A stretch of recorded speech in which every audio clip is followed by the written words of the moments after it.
শুভ সকাল বন্ধুরা, আমার আরও একটা নতুন ব্লগে তোমাদের সকলকে জানাই অনেক অনেক স্বাগত। তো এখন ঘড়ির কাঁটায় বাজে ঠিক সকাল 10:30, আর এখন থেকে তোমাদেরকে সাথে নিয়ে আমি আমার ব্লগটা শুরু করলাম।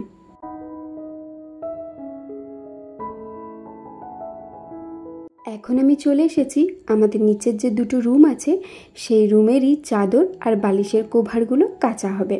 আরেকটা যে ঘর আছে ওই ঘরের সব চাদর বালিশের কভারগুলো কিন্তু অলরেডি কাচা হয়ে গেছে।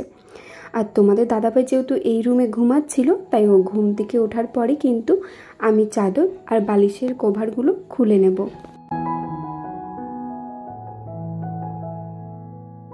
আমাকে একটা বোনু কমেন্ট করেছো যে দিদিভাই গ্রহণ কবে আছে, প্লিজ একটা ভিডিও বানাও। দেখো বোন, আমার কিন্তু গ্রহণ রিলেটেড ভিডিও অলরেডি চ্যানেলে আপলোড হয়ে গেছে। তুমি একটু কষ্ট করে পুরনো ভিডিওগুলো দেখো, তাহলেই বুঝতে পারবে যে গ্রহণ কবে আছে, কটার সময় আছে, আমি কিন্তু সবটাই বলে দিয়েছি। তারপরে যদি বুঝতে না পারো অবশ্যই কমেন্ট করো, আমি চেষ্টা করব কোনো একদিন ভিডিও দেওয়ার। তো এদিকে এখন আমি চাদরগুলো নিয়ে চলে এসেছি, আর প্রথম আগে চাদর জল কাচা করে নেব, তারপরে শ্বশুরমশাই এসে সার্ফে দিয়ে দেবে। কারণ আমি এই চাদর কাচতে একদমই পারি না, আর সার্ফেও দিতে পারি না। আর আমার শ্বশুরমশাই এত সুন্দর সার্ফে দেয়, তখনই মনে হয় যেন চাদরের নোংরাগুলো সব বেরিয়ে গেছে। তো আমি এখন জলে ভিজিয়ে রেখে দেবো, তারপরে শ্বশুরমশাই যখন আসবে তখন আর কি সার্ফে দিয়ে দেবে।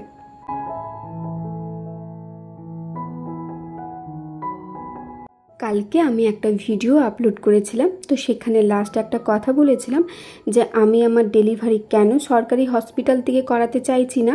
যদি তোমরা জানতে চাও অবশ্যই কমেন্ট করো, তবে আমি তোমাদের সাথে এই কথাটা শেয়ার করব।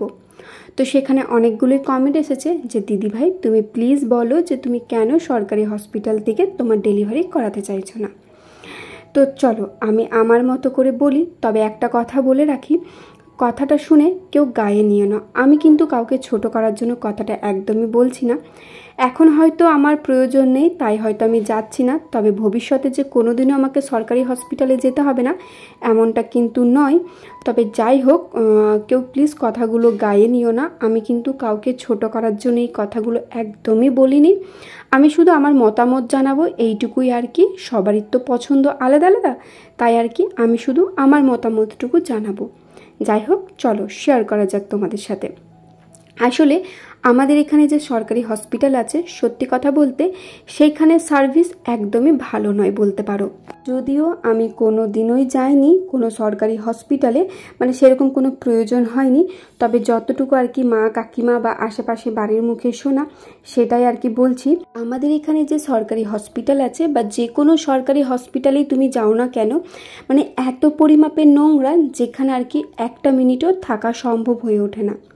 তারপরে যেখানে আর কি ডেলিভারি পেশেন্টরা থাকে সেই জায়গাটা এত পরিমাপের নোংরা, সত্যি কথা বলতে যারা থাকে হয়তো জানে ঠিক কতটা কষ্ট করলে তবে হয়তো ওই জায়গায় থাকা যায়। আর আমাদের এখানের কথা বলি, আমাদের এখানে যে সরকারি হসপিটালগুলো আছে, মানে আমি আমার বাবার বাড়ির কথাও বলছি, আমি আমার শ্বশুর বাড়িরও কথা বলছি, এখানে মানে হসপিটালের বেডগুলো তো তোমরা জানোই ঠিক কতটা পরিমাপে বড় হয়। তো সেই একটা বেডে দুটো পেশেন্ট থাকে, মানে দুটো ডেলিভারির পেশেন্ট থাকে প্লাস দুটো বেবি থাকে। এবার তোমরাই বলো ওই বেডে দুটো পেশেন্ট থাকা সম্ভব? আর এখন নর্মালি সবারই বলতে পারো বেশিরভাগ ক্ষেত্রে সিজারটাই হচ্ছে, তো একটা ছোট বেডে দুটো পেশেন্ট দুটো বেবি একসাথে থাকাটা কি সম্ভব? তারপরে এত পরিমাপের নোংরা, যেগুলো সত্যি কথা বলতে হয়তো শেয়ার করতেও আমার একটা দ্বিধাবোধ হচ্ছে, তবুও তোমাদের সাথে আজকে সব কথাটাই শেয়ার করব।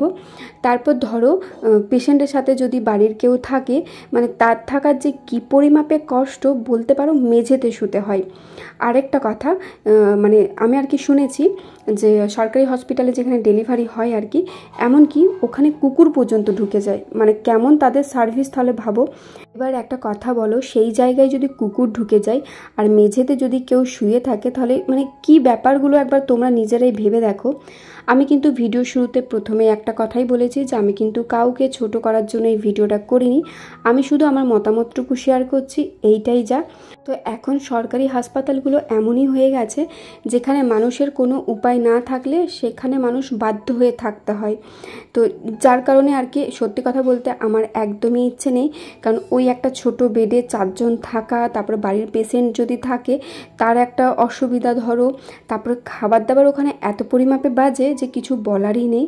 আর আরেকটা কথা আমি শেয়ার করি, আমি জানি না কথাটা শেয়ার করা আমার উচিত হবে কি না।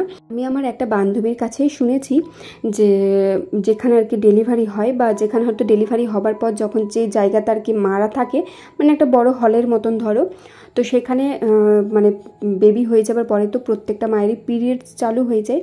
তো সেখানে বলে নাকি পিরিয়ডসের যে প্যাডগুলো থাকে সেগুলো পর্যন্ত মানে ওই হলের মধ্যে রেখে দেওয়া হয়, সেটা 1 দিন বা 2 দিন পর পরিষ্কার করা হয়। এবার তোমরা ভাবো ওই জায়গাতে কেউ থাকাটা মানে কারোর পক্ষে কি থাকাটা সম্ভব? যেখানে আমরা ওই গন্ধটা সহ্য করতে পারি না, সেখানে এত এত পেশেন্টের ধরো ওই জিনিসগুলো থাকে, সেখানে ভাবতে পারছো কত পরিমাপে কষ্ট হলে তবে মানুষ ওখানে থাকে। তো এইসব কথাগুলো শোনার পর সত্যি কথা বলতে আমার একদমই ইচ্ছে নেই যে সরকারি হসপিটালে গিয়ে হওয়াটা। তারপর আমি এমনটাও শুনেছি যে পেশেন্ট যখন আর কি হসপিটালে যায় সে তো নিশ্চয়ই চটি জুতো কিছু তো পড়ে যাবে, তো সেটা নিশ্চয়ই বেডের নিচেই রাখবে। তো এমনও হয়েছে যে চটি জুতো চুরি হয়ে গেছে বা জিনিসপত্র চুরি হয়ে গেছে, মানে ওইখানকার যে আয়ামাসিগুলো থাকে তারাই নাকি চুরি করে নেয়। তো এইসব নানান ধরনের কথা শুনেছি, সবটাই শেয়ার করা সম্ভব নয়। তবে যাই হোক, এই কথাগুলো শোনার পর কিন্তু সত্যি কথা বলতে মন থেকে একদমই ইচ্ছে নেই যে সরকারি হাসপাতালে গিয়ে আর কি বেবি ডেলিভারি করাবো। তো এই ছিল শুধুমাত্র কারণ, এর বেশি আর কিছু না। তবে আমার ডেলিভারি কোথায় হবে না হবে সেগুলো তোমরা আস্তে আস্তে সবটাই জানতে পারবে।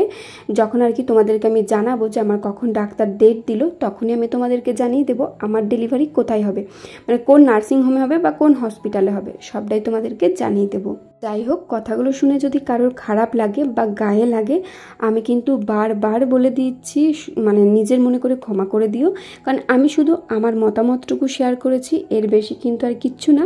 কাউকে ছোট করার জন্য বা কাউকে বড় করার জন্য কিন্তু আমি কথাগুলো একদমই বলিনি। সবারই পছন্দ এক নাও হতে পারে, তোমার হয়তো পছন্দ তুমি তোমার মতো থাকবে, আমার পছন্দ নয় আমি আমার মতো থাকবো, এইটুকুই যা। কেউ খারাপ মন্তব্য করো না বা খারাপ কোনো কমেন্ট করো না, কারণ কথাগুলো আমি খারাপভাবে একদমই বলিনি, আমি শুধু আমার মতামতটুকু জানিয়েছি।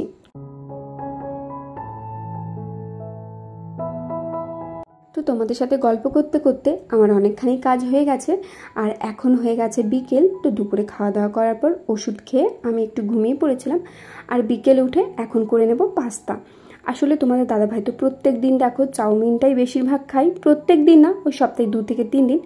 তবে আজকে বললে একটু পাস্তা করো, যেহেতু পাস্তাটা অনেক দিন ধরে বাড়িতে রাখাই ছিল, আর আমি যেহেতু এখন বাড়ির খাবার এইসব খাই না, মানে পাস্তা চাউমিন একদমই পছন্দ নয়, তো তার কারণে কিন্তু বানানো হয়নি। আর তোমাদের দাদাভাই পাস্তাটা খেতে খুব একটা ভালোবাসে না, মানে ওর চাউমিনটাই বেশি ভালো লাগে। তবে যেহেতু দেখলাম পাস্তাটা অনেকটাই ছিল, তাহলে ভাবলাম আজকে একটু পাস্তাই বানিয়ে দিই। প্রথমে আগে পাস্তাগুলোকে সেদ্ধ করে নিয়েছি, আর তারপরে ঠান্ডা জলে ধুয়ে নিয়েছি। আর ঠান্ডা জলে কেন ধুই জানো তো?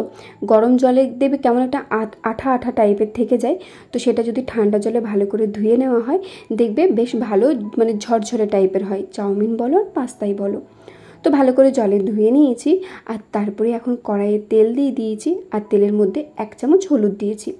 আসলে সবাই ভাবতেই পারো যে আমি সবসময় চাউমিন করি বা যাই করি না কেন তেলের শুরুতেই হলুদ কেন দিই। আসলে রান্না করার সময় যখন হলুদটা দিই আমার হলুদের গন্ধটা ভালো লাগে না, তার কারণে তেলের সাথে হলুদটা দিয়ে দিলে গন্ধটা লাগে না, তাই তেলের সাথে হলুদটা দিয়ে দিই। তারপরে আর কি পেঁয়াজ দিয়ে দিয়েছিলাম, আর আজকে আলু দিয়ে একদমই করব না, কারণ পাস্তাটা আলু দিয়ে খুব একটা ভালো লাগে না, ওই পেঁয়াজ দিয়ে ভালো লাগে। তো এদিকে পেঁয়াজ আর লঙ্কা একসাথে ভেজে নিয়েছিলাম, আর তারপরে দিয়ে দেবো এখন 2টো ডিম। আর আজকে বানাবো ডিম পাস্তা। তো মানে পাস্তাটা খুব একটা পেঁয়াজ দিয়েও খেতে ভালো লাগে না, একটু ডিম দিলে বেশি ভালো লাগে, তাই আর কি ভাবলাম 2টো ডিম দিয়ে দিই। তো এদিকে 2টো ডিম দিয়ে দিয়েছি, এখন ডিমটাকে ভালো করে ঝরঝরে করে ভেজে নেব।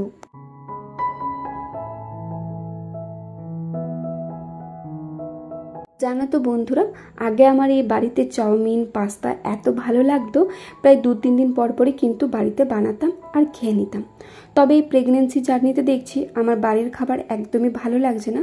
বাড়ির খাবার বলতে শুধুমাত্র এই চাউমিন পাস্তা এইসবেই বলছি। আর ম্যাগিটা যে কতদিন খাইনি তার কোনো ঠিক নেই, মনে হচ্ছে সেই শীতকালে ম্যাগি খেয়েছি। তো কি আর করা যায়, ইচ্ছে না হলে তো কিছু করার নেই, আর যখনই ইচ্ছে হবে তখন আবার না হয় পেট ভর্তি করে খেয়ে নেব। তো এদিকে ডিমটা আর পেঁয়াজ টিয়াজ সব একসাথে ভাজা হয়ে যাওয়ার পরে কিন্তু আমি নুনটাও দিয়ে দিয়েছিলাম। আর এখন দিয়ে দিয়েছি পাস্তাগুলো। আর ঠিক কতটা পরিমাপে পাস্তা হয়েছে দেখে নাও। আসলে আমরা সবাই মিলে আজকে পাস্তা খাবো। ভাবলাম যখন বানাচ্ছি তাহলে সবারই জন্যই বানাই, সবাই একটু একটু করে খেয়ে নেব টিফিনে। আর আমি তো বলতে পারো প্রায় অনেকটা খেয়েছিলাম, যেহেতু আজকে ওই ডিম পাস্তা করলাম আর একটু পেঁয়াজ দিয়েছিলাম বলে অনেকটা খেতে পেরেছি। আর আমি কিন্তু বরাবরের মতোই মানে পাস্তা বানাই আর তোমার চাউমিন যাই করি না কেন ম্যাগি মশলাটাই দিই, কারণ আমার ম্যাগি মশলাটা বেশি ভালো লাগে। আর একটু দিয়ে দিয়েছিলাম মিট মশলা, কারণ মিট মশলার গন্ধটাও বেশ ভালো লাগে। তো ম্যাগি মশলা আর মিট মশলা দিয়ে এখন পাস্তাটা ভালো করে ভেজে নেব। কি জানো তো বন্ধুরা, আমাদের বাড়িটা হচ্ছে রাস্তার একদম পাশেই। তো যখন তখন গাড়ি পেরোচ্ছে আর হর্নের আওয়াজ আসছে, তো আমি চেষ্টা করছি যাতে না আসে, তবে ভয়েস ওভার দিতে দিতে কখন যে গাড়ি পেরিয়ে যাচ্ছে আমি তার বাড়িতে বসে বুঝতে পারছি না। তাই তোমরা প্লিজ ওই আওয়াজগুলো অ্যাভয়েড করে শুধুমাত্র আমার ভয়েসটাই শুনে যেও। তো এদিকে দেখো আমার পাস্তা কিন্তু রেডি হয়ে গেছে, আর আমি দেখছো তো পুরো এক থালা নিয়ে নিয়েছি, কারণ সত্যি বলতে আজকের পাস্তাটা খেতেও কিন্তু দারুণ হয়েছিল। তো এদিকে পাস্তা নিয়েছিলাম আর ওপর থেকে একটু পেঁয়াজ নিয়ে নিয়েছিলাম আর সস নিয়ে নিয়েছিলাম। আর এই সস দিয়ে তো পাস্তা খেতে খুবই ভালো লাগে। তবে আগে জানো তো আমি চিলি সসটাও ওপর থেকে নিয়ে নিতাম, তবে এখন আর চিলি সসটা ভালো লাগে না, ওই টমেটো সসটাই ওপর থেকে নিয়ে নিয়েছিলাম। আর খেতেও কিন্তু দারুণ লাগছিল। তো চলো আজকের ভিডিওটা এত দূরে রাখলাম। যদি কিছু ভালো লেগে থাকে অবশ্যই like comment share and subscribe করে আমার পাশে থেকো। চ্যানেলে নতুন ভিউয়ার্স হলে চ্যানেলটিকে প্লিজ সাবস্ক্রাইব করে আমার পাশে থেকো। তো চলো আজকের মতো টাটা, দেখা হচ্ছে কাল সকাল 10টায় অন্য কোনো নতুন ব্লগে।